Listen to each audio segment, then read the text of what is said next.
Howdy, everybody. Graz here. I'm going to start inside. Here's Merlin. Hey, Merlin. This is Jack. Here's a snoring Logan. He's still kind of awake. Now, please don't mind our messy house. We live here, so we're messy. This is Chandler. Chandler. Oh, yeah. Hi, buddy. None of the other cats are available. So, all right, I'm going to head outside. And I'm going to show you my yard. No comments on how bad of a lawnmower I am. It's been a little while, and it's been raining. So, hey, if anybody knows, is this a tomatillo? We thought it was a tomato, but it's black. And how do you know when to pick it? Anyway, these are our little pot gardens. Not, oh boy. Bucket gardens, not pot. Yeah.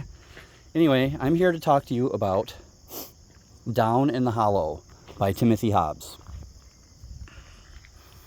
I'm just going to show you my yard and walk around real slow and, try not to die on any of this stuff. Got all our pretty flowers and these things here. Hoping that, Kim the paper traveler likes this if she watches this video. So Timothy Hobbs, he wrote this book. Ooh, look at these. Aren't they pretty? Wow, I got a couple of those, whatever they are. I think this was in 2015. It's a 315-page book. And Jay and I both read it on the Kindle. Because if I remember, it was free on Kindle Unlimited. By the way, this was a buddy read between myself and Jay at Faceless Book Reviews. I'm all over the place today, sorry. Hey, that's a bowling ball my mom made for me. 289, that's the best game I ever bowled. Never quite got to 300. I got hurt before I could. So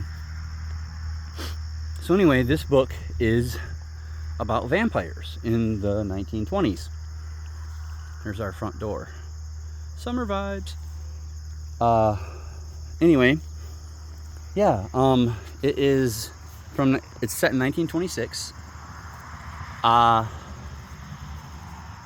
think it was Texas. Can't remember. Sorry about that. Yeah, my yard's a mess. You hear that sound? That's a chipmunk. He's screaming at me. Anyway, so this is about vampires, a different kind of lore of vampires. Set in the 20s in a small town in the winter. And basically the vampires are from a form of black magic. And there was a horrible, very bad scene on page 1 where that's pretty with the sun coming up over the house, where a mother who's a witch, a really evil black like sorceress witch, convinces her son to commit acts with her, and she then gives birth to, I guess, they don't ever say it by name, but I'm guessing it's like a Dybbuk. It's like a demon. And basically the demon, who they then named Jacob as their youngest son, and the oldest one goes off to fight in World War I and dies. But Jacob then decides to start, he doesn't want just animal flesh anymore. He wants more. And apparently, when he drains a human or eats on a human, they can either die or he decides what kind of being they turn into. So basically, he turns a 10-year-old girl into a vampire. But it's a vampire of a new, that you've never really heard of before, because they don't have to be invited in. They're not fully asleep during the day. And there's My Majesty right there. That's Casa de Gras. Beautiful sky.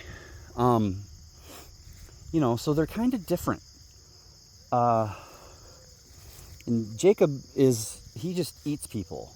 He doesn't really need to, he doesn't just drain the blood, he eats their flesh. So the vampires, whatever. And it goes from there. It's basically the townspeople. Look at them brown-eyed Susans. It's basically the townspeople trying to survive against these varying monsters.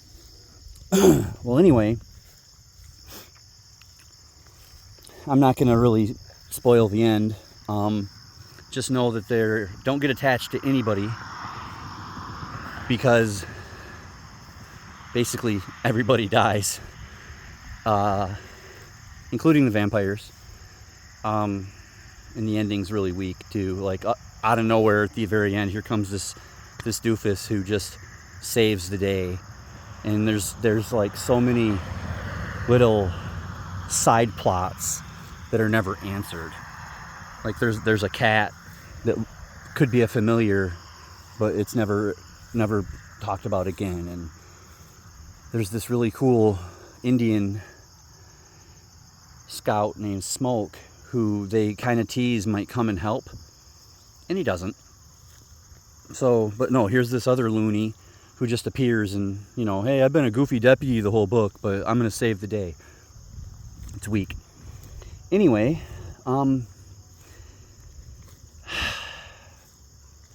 it was fun reading this with Jay in a live, we read 3 to 4 chapters a day, about 40 pages. There was one day where we tried to read 65 and it was pretty rough.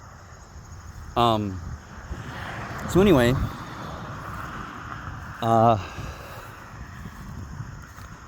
it took us about 8 days to read, and it was fun.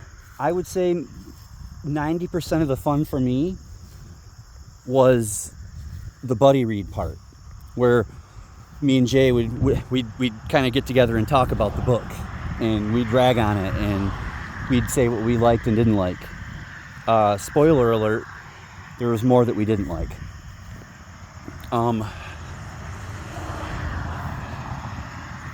A smoke bush, or whatever this is called. And we've got a lot of little babies. So, I don't know. In the end, we kind of made fun of it by saying, it's like 3 thumbs up, 2 thumbs down. So in the end, it's a meh. Because there was a few parts that really, really, drove us to not be willing to recommend this book to anyone. And I'm not recommending it to anybody because the author is a freaking pervert. Because be ready for some trigger warnings, and some of these are really bad. First off, we have the incest thing that I already told you about. That was on page 1. And then within the first 40 pages, here comes the 10-year-old girl vampire, who, okay, by now is 10 years old as a human and 16 extra years as a vampire, so technically 26, but I don't really care. She's still a 10-year-old girl by body, and this author goes into graphic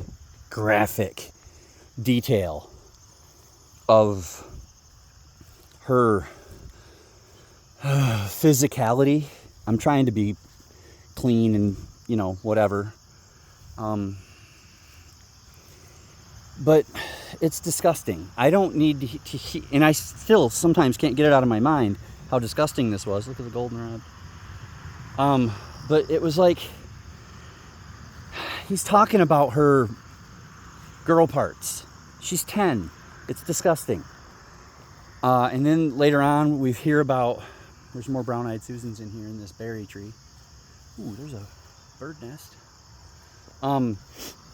Later on, we hear about teenagers that have the clap, and the doctor's just kind of making fun of it and making jokes. You know, and it was just, this book is perverted, and none of it does anything for the story except for possibly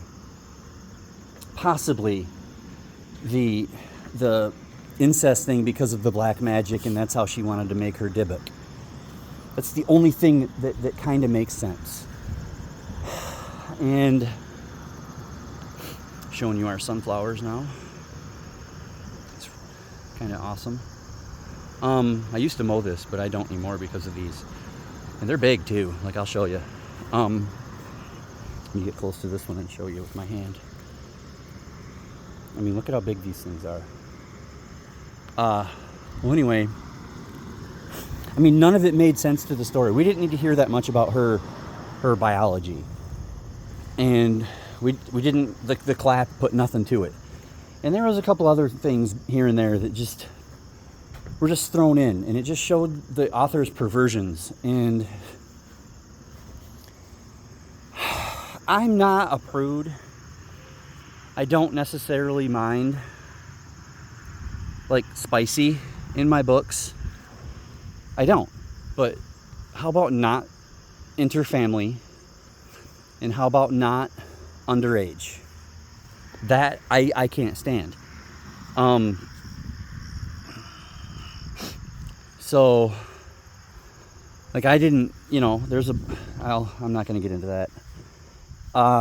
So I'm not recommending this book at all. I know I rated it kind of in like the 7.6 range out of 10, but that was based on like the setting of the book, and the main characters were really, really well fleshed out. No pun intended. And you know, there was a lot of good stuff about it. Like the engagement, it read really easily. You know, but then you get, see, we're back to where we started. But then you get to, so this is where I'm going to stand. Then all the other stuff drags it way down. So, yeah, I rated it a 7.6 or something like that. But I refuse to recommend it. It's disgusting. The triggers are real. And honestly, if you decide you want to read this book after watching my video and what I assume is going to be Jay's, then I don't want to be friends with you, because it's perversion just to be perverted. And that's all I have to say about Timothy Hobbs. So I will see all of you down the road reading more.